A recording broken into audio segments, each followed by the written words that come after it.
ჩვენ ვართ კომპანია აქსისის, სამშენებლო კომპანია აქსისის დაზარალებულები. ანუ ყველა მიცავს რომ კომპანია აქსისი აშენებს თაუერს ჭავჭავაძეზე, მაგრამ არ იციან რომ ამ კომპანიას ესეთ პრესტიჟულ კომპანიას ყავს ძალიან ბევრი დაზარალებული.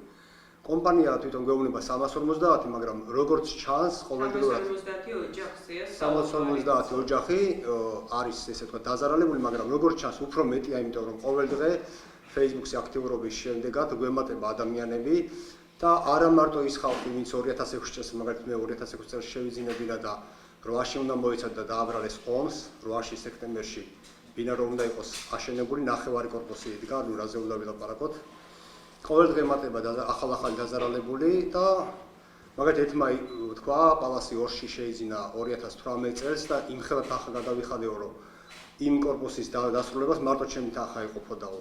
სად მიდის ეს თანხები ჩვენ არ ვიცით. კომპანიას მოთხოვეთ რომ ჩაგვახედოს ხარჯთაღრიცხვაში, არ მოხერხდა ესეც და არ აკეთებენ რა თქმა უნდა. ჩვენ დღევანდელი ერთ-ერთი მოთხოვნა ანუ არის ის რომ მერიას ვთხოვოთ და მერს ვთხოვოთ რომ ჩაგვთოს ესე იგი დაუსრულებელი მშენებლობების მხარდაჭერის პროგრამაში და მოხდეს დასრულება ამ ჩვენი მშენებლობების რეალურად დასახარჯი თანხები არ არის დიდი, იმიტომ რომ კორპუსების და დიდი ხარჯი, თავარი ხარჯი რაც იყო ის გაწეულია უკვე. არის დარჩენილი მიზერული რაღაც კომუნიკაციები, შეიძლება კარფანჯარა იყოს და ზოგადად ლიფტი და ასე შემდეგ. ნაწილი ასაშენებელია. ნაწილი ასაშენებელია. მაგრამ ანუ ეს არ არის დიდი ხარჯები, თავარი საძირკველი და ძირითადი კორპუსის ძირითადი ნაწილი დგას და ანუ ჩვენ გვინდა მერიას ვთხოვოთ რომ ამ პროგრამაში ჩაგვთოს და მოხდეს ასევე ესე ვთქვათ ამ ხარჯთაღრიცხვის რაღაცნაირად ჩვენს მიერ გამჭვირვალე რომ იყოს ხარჯთაღრიცხვა, იმიტომ რომ კომპანიისთვის გადარიცხული თანხები საწავა არავინ არ იცის, როგორც დღემდე იხარჯებოდა გაურკვეველი მიმართულებით და პირადი სარგებლობაში მიდიოდა ეს თანხები, ალბათ ეს ეწავა შემდგომშიც. ამიტომ ვფიქრობთ, რომ ჩვენმა წარმომადგენლებმა შეძლონ ამ ხარჯთაღრიცხვის დანახვა. სამი ობიექტია დაასახელა. ეს არის ესე იგი სამი ობიექტია ძირითადი მშენებარი, ანუ საირმე, პალასი 1 ბახტრიონზე და ცინცაძის და პალასი 2. ესეც ასევე ბახტრიონზე არის. ну ცინცაძე ბახტრიონის შორის. ეს არის ჩვენი მოთხოვნები. პირველ რიგში იმას ვიტყვი, რომ ეხლა რამდენი თანხა ჭირდება ამ კორპუსების დამთავრებას, ეს პირადად ჩემის არ არის. მე ჩემი პირადად აქ მოსვლის მიზეზია, რომ ვთხოვ ბატონ მერს, მთავრობას, რომ დაგვიდგეს როგორც გარანტი, იმიტომ რომ ჩვენ არ ვესაუბრებით აქსისთან საუბარს აზრი არ აქვს, იმიტომ რომ წლებია გვატყუებენ. მე პირადად 2006 წელს დავფარე სრულად თანხა, ჩემი ბინა უნდა ყოფილიყო მზად 2008 წლის მარტში, მარტში იყო მხოლოდ 2 სართული და აბრალებენ ომს. ეხლა ალბათ პანდემიასაც დააბრალებენ, ამიტომ ჩემი მოთხოვნა და ჩვენი აქ მოსვლის მიზეზი არის, რომ მივმართოთ და ხმა მივაწვინოთ ჩვენს მთავრობას, რომ დაგვეხმაროს. მე არ ვიცი რა გზით, რანაირად, იმიტომ რომ აქსისი არ არის სანდო კომპანია. აქსის ყავს დაზარალებულები. აქსისი აგრძელებს ხალხის მოტყუებას, აი 2017-18 წელშიც გაუყიდია ბინები, რომლებიც არ სრულდება და არ ვიცი საერთოდ რა ქვია ამას და კიდე მინდა ერთი რამე ვთქვა, რომ დაზარალებულთა შორის არიან კიდე უმძიმესი დაზარალებული ოჯახები, რომელსაც გარდაეცვალათ ოჯახის წევრები, ისე რომ არ ეღირსათ ყურძნო ბინებში შესვლა. ყავს კიდევ ერთი ემიგრანტი აფხაზეთიდან, რომელმაც დაკარგა ყველაფერი, ჩამოვიდა თბილისში, რაღაცა ძლივს შეაგროვეს თანხა, შეიტანეს და სრულად დაკარგეს. ანუ ორჯერ არიან ეს ხალხი, ორჯერ არის დევნილი. წასულები არიან ახლა რუსეთში, ცხოვრობენ ქირით და იძულებულები არიან, რომ ნუ აშრომითი მიგრანტები არიან, ნუ რა ვიცი, ხალხი წასულია, იმიტომ რომ სხვა გამოსავალი არ არის და გთხოვთ დაგვეხმარეთ მერიას, მივმართავ მთავრობას, დაგვეხმარეთ, იმიტომ რომ აქსის დალაპარაკს აზრი არ აქვს. ჩვენ ვართ ადამიანები, რომლებიც ბოდიში და ვიხმარ ჟარგონს გადაგვაგდო სამშენებლო კომპანია აქსისმა. აქსისის სამშენებლო კომპანია აქსისის დამფუძნებელი არის ალექსანდრე მეჟევიძე, რომელიც შედის საქართველოს ფორბის სიაში 50 უმდიდრეს ადამიანთა შორის 160 მილიონი, 100 მილიონი მისი ქონებრივი დეკლარაციები რო ნახოთ და გადახედოთ, არის ხელმისაწვდომი უბრალოდ. ამ კომპანიაში მე პირადად 2006 წლის გაზაფხულზე შევიტანე თანხა. 2008 წლის 29 აგვისტოს უნდა ჩამბარებოდა ბინა. ეს თანხა მე სრულად უკვე დაფარული მქონდა და ჩემნაირი არის უამრავი სხვა ადამიანები, ვისაც ეს პრობლემა აქვს ამ კომპანიასთან. ეს კომპანია უბრალოდ არის ძალიან ლამაზად შენიღბული რა. და იცით რა, ჩემი რაღაცა ეჭვებია, რომ ეს კომპანია არ ვიცი, როგორ ახერხებს საერთოდ ყველა მთავრობასთან რაღაცნაირად არსებობას და მორგებას. რა, უბრალოდ ძალიან მაინტერესებს ეს რა, კითხვას ვსვავ ამას.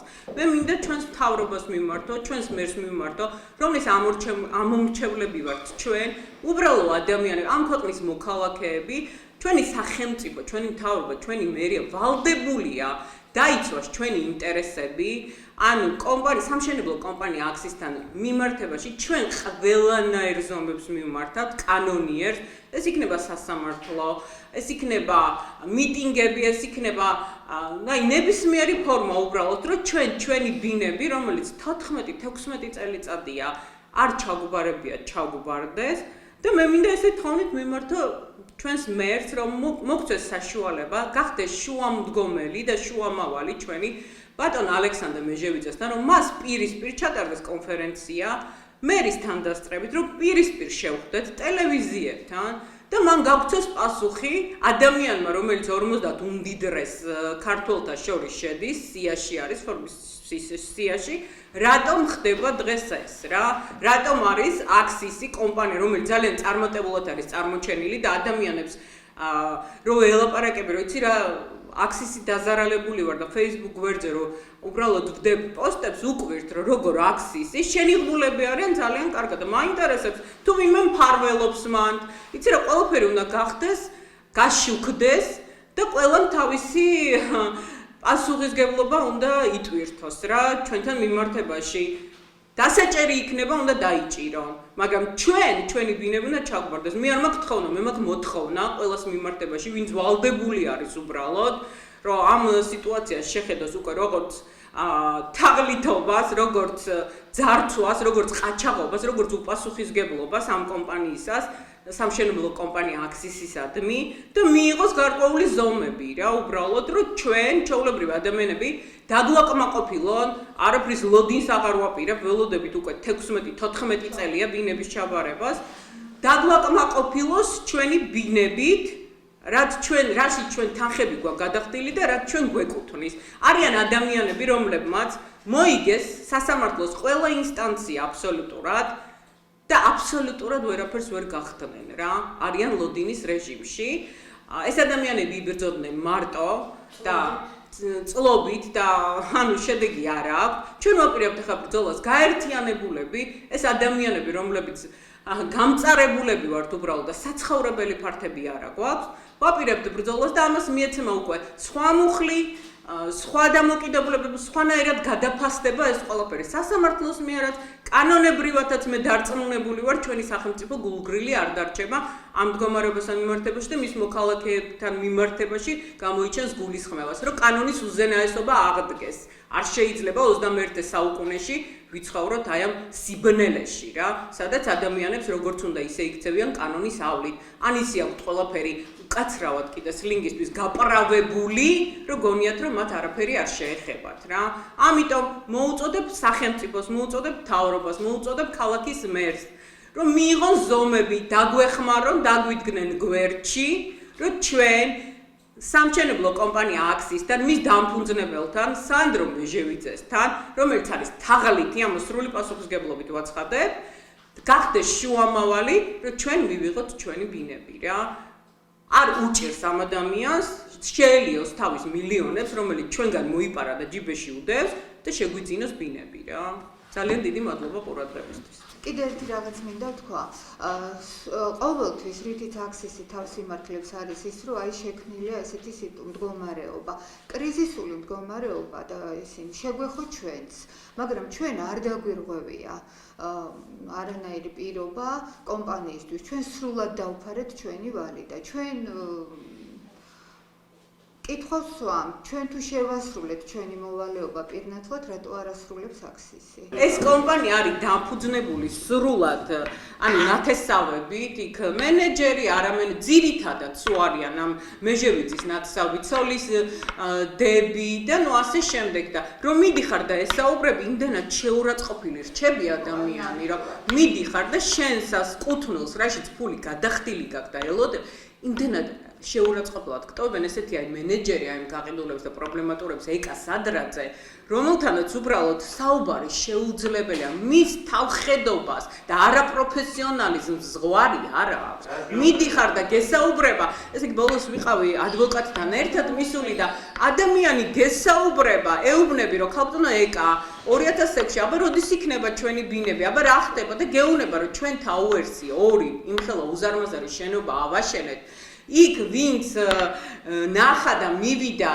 იმ თაუერში ჩვენ მოგვიტანა ძალიან დიდი პურმარილი აქ მივირთმევდით ჩვენ საჭმელს იმდენი საჭმელი იყო რომ ყელში ამოვიდით ადამიანთან მისული ესაუბრები რომ შენი ბინა როდის დასრულდება და როდის ჩაგაბარებს თავის ვალდებულებას სამშენებლო კომპანია აქსისი და ეს არის პირდაპირ მენეჯერი რომელიც დაზარალებულებს ესაუბრება და მესაუბრება საჭმელზე და პურმარილზე რომელიც თულმე ძალიან კმაყოფილმა მისმა კლიენტებმა აქსისის კლიენტებმა მიიტანეს და აკეიფეს მთელი აქსისი აი ამაზე იყო ჩვენი საუბარი უბრალოდ ბოლოს ჩემმა ადვოკატმა ადგა და უთხრა რომ ესენი არიან თაღლითები უბრალოდ რა და მათთან საუბარი არის შეუძლებელი რა ძალიან მინდა რომ აი ეს სახელები და გვარები გაჟღერდეს ძალიან დიდი სურვილი მაქვს რა მათი ქონებები გაჟღერდეს ვინსაც ცხოვრობს რას წარმოადგენს რითი სუნთქავს საიდან აქვს ეს ქონებები იმიტომ თქვენ რა შეხვიდეთ Facebook გვერდზე ნახავთ რომ ეს ადამიანი კონკრეტულად ეკა სადრაძეზე მაქვს საუბარი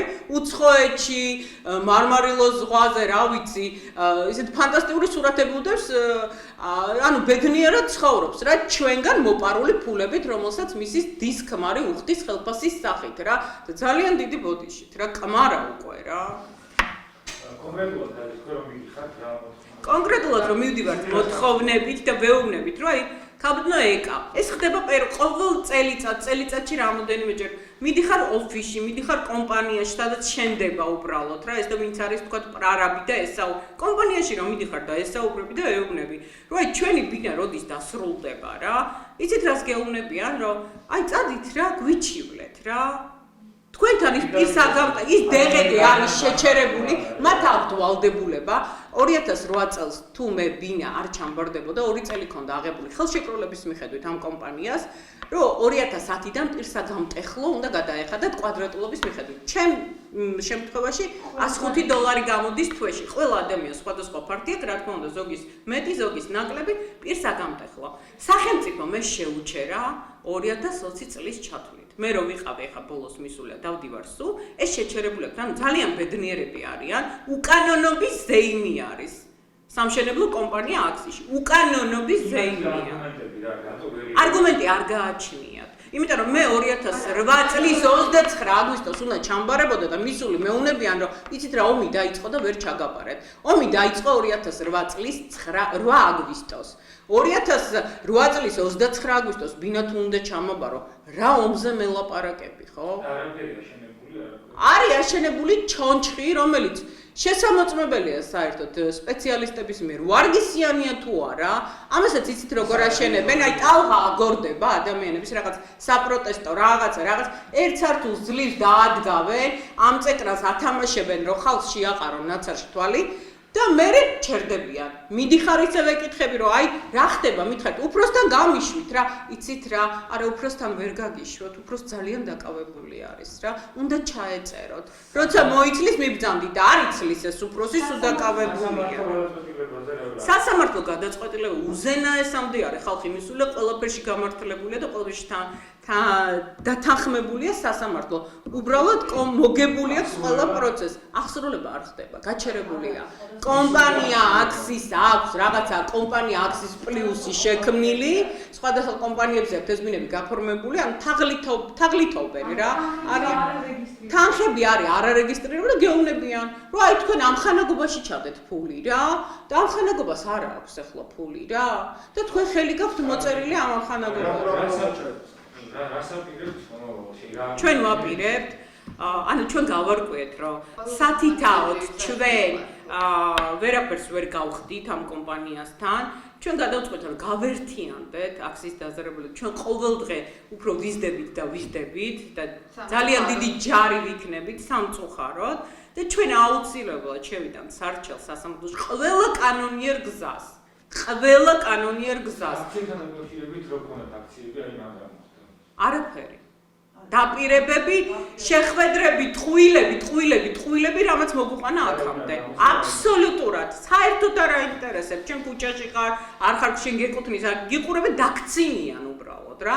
იქიდან მისული და გამოსული ყოველთვის თავს გზნობს შეურაცხყოფილად. ყოველთვის თავს. არანაირი ადამიანური დამოკიდებულებაც არ არის უბრალოდ რა. კომპანიებთან დაკავშირებით თუ არის პრეცედენტი იმისა, რომ არის Centpoint-თან მიმართებაში, როდესაც არ დააკმაყოფილეს, ანუ ეხლა დაპატიმრებულები არ და იცით ყველამ რომ საშილს იხდიან ქავთონი მაერჩეულიშვილი და რუსტან კერვალიშვილი. ემკვადრატმა რამდენად მე ვიცი ეხლანდელი მონაცემებით გააფორმა, ანუ აქსისის Centpoint-ის ეს ბინები გაფორმდა ხელშეკრულება დააკმაყოფილოს ეს დაზარალებულები, ვინც არიან Centpoint-ის დაზარალებულები. ფონდი შეიქმნა სპეციალური, რომელიც დაამთავრებს მათ დაუმთავრებელ ბინებს და სხვათა შორის მინდა გითხრათ რომ შეკრება გქონდა რამდენიმე დღის წინ ჩვენ დაზარალებულებთან და იქ აღმოჩნდა ახალგაზრდა გოგონა, რომლის ქმარიც გარდაიცვალა.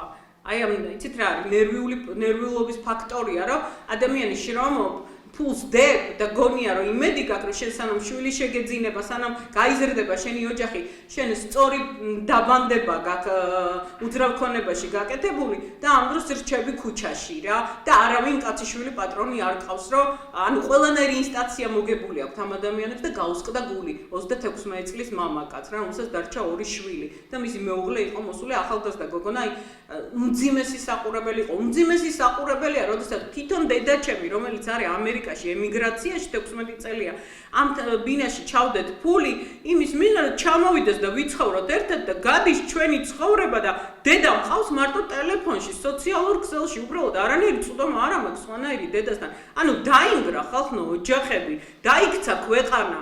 რა ემიგრანტების დაბრუნებაზეა ლაპარაკი, როგორ დაბრუნდნენ ემიგრანტები, როცა რაშიც ფული აქვს საკუთარ სახელმწიფოში დაბანდებული, უბრალოდ იმის საშუალება არ აქვს, რომ შევიდნენ და იცხოვრონ. აქ არიან ტოლვილები აფხაზეთიდან, აქ არიან გაუბედურებული ადამიანები, რომლებიც დააყაჩაღეს, მოსპეს, გაანადგურეს და უბრალოდ არიან ქუჩაში დარჩული ტოლვილები არიან რუსეთში, ხალხო. რაზე მელაპარაკებს, მე არ ვიცი. მე დარწმუნებული ვარ, ალბათ ჩვენმა მთავრობამ და ჩვენმა მერმა არ იცის ეს დეტალები, იმიტომ რომ ალბათ მიიღებდნენ გარკვეულ ზომებს ამასთან მიმართებაში და მე იმედი მაქვს, რომ აი ახლა რომ გაიგებენ და ეს ყველაფერი გაშუქდება, აუცილებლად იქნება პრესკონფერენცია მერთან, პირადად მერთან შეხვედრის და არა იმ ადამიანებთან, ვინცაც მერი ავალებს შეხვედრას, იმიტომ რომ ეს არის საგანგაშო მდგომარეობა. ყველამ წარმოიდგინოს მერმა, მთავრობის ხელმძღვანელმა, მისი შვილი, მისი თავი ჩვენს მდგომარეობაში, რა მდგომარეობაში ვართ ჩვენ დღეს. და ძალიან დიდი თხოვნა იქნება, რომ მიგვიღონ, ჩვენთვის არ იყოს ბარიერები ეს და ეს რაღაც ბიუროკრატიული ფორმები გასავლელი, იმიტომ რომ ჩვენ ისედაც ძალიან დაჩაგრული ადამიანები ვართ, მიგვიღონ და მიიღონ რეაგირება, დაგვეხმარნონ, რომ სახელმწიფოში, სახელმწიფო კანონით უზენაესობა აღდგეს რა. უკვე შეტანილი გვაქვს წერილი გვაქვს შეტანილი მერიაში და ბატონ დავით სერგეენკოსთან ჩვენ ძალიან ჩვენ ვართ ძირითადად ადამიანები, მე პირადად და ალბათ ძალიან ბევრი ადამიანი დამეხმარება, რომელიც ძალიან მოხარულები ვართ, რომ ჩვენი მერია კახიკალაძე და ჩვენ ვართ მისი ამომრჩევლები, რა ვიცი, ხა მე ჩემი სახელი, ჩემი ძლია და ბევრი სახელი და ეს თქვა და ძალიან დიდი იმედი მაქვს, რომ ჩვენ ამ არჩევანს არ გაგვიცრუებს ჩვენი მერი რა. მათ გარდა შეხვდით ვინმეს შეუძლებს არა. არის ბიუროკრატიული რაღაც წესები, რაც უნდა გაიარო, ეს ფორმალობა ის არ შეგვდება. მე ვფიქრობ ეს პრესკონფერენცია უკანასკნელი არ იქნება. იქნება პრესკონფერენციაზე, იქნება პერმანენტულად, იქნება გაფიცვები, იქნება მერთან დავწვევი მე პირადად მერიასთან და იქამდე ვიწვევი, სანამ მერი არ გამოვა და არ დაგველაპარაკება და როგორც ღირსეულ ამ ქვეყნის მოქალაქეებს, ისე არ მოგვექცევიან. რა საკმარისია, რა შეურაცხყოფაც გვაქვს მიღებული სამშენებლო კომპანია აქსისიდან 16 წელი არის ნამდვილად ველოდებით სახელმწიფოსგან რეაგირებას და პატივისცემით მოპყრობას, იმიტომ რომ ჩვენ ვართ მისი მოქალაქეები და ვალდებულია სახელმწიფო მიზრუნოს მის მოქალაქეების უზრუნველყოფას და სახელმწიფო სამართლის უზენაესობაზე, იმიტომ რომ მაშინ ამ ქვეყანაში 21 საუკუნეში საერთოდ აზრი არ აქვს არაფერზე საუბარს რა.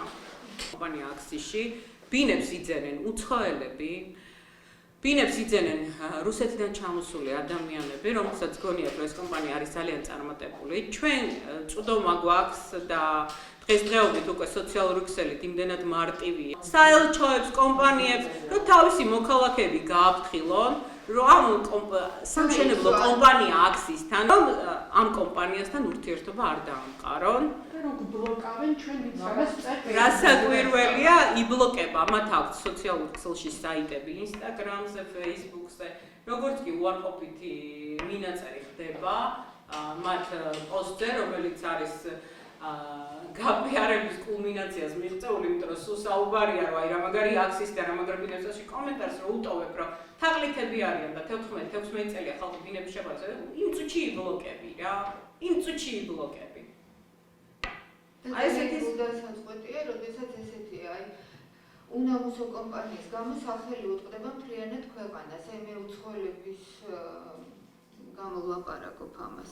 შემოიტანეს თანხები და დარჩნენ ისინი ჩვენსავით მოტყუებული. იცით რა, მე ვთვლი, რომ სახელმწიფომ უნდა იტვირთოს ეს ვალდებულებები და მოძებნოს, როგორც მოიძებნა ცენტრპოლითან მიმართებაში M-კვადრატი, მოიძებნოს სხვა კომპანია, რომელიც დაასრულებს ამას და მე პირადად მომხრე ვარ და ვიბრძოლებ იმისთვის, რომ აი ამ ჩემი 14-16 წლის ჩვენი გაუბედურებული საზოგადოების ნაწილს, რომლებიც ვართ დაზარალებული სამშენებლო კომპანია აქსისისგან, აუცილებლად მიეცეს ყველა პასუხისგებაში რა.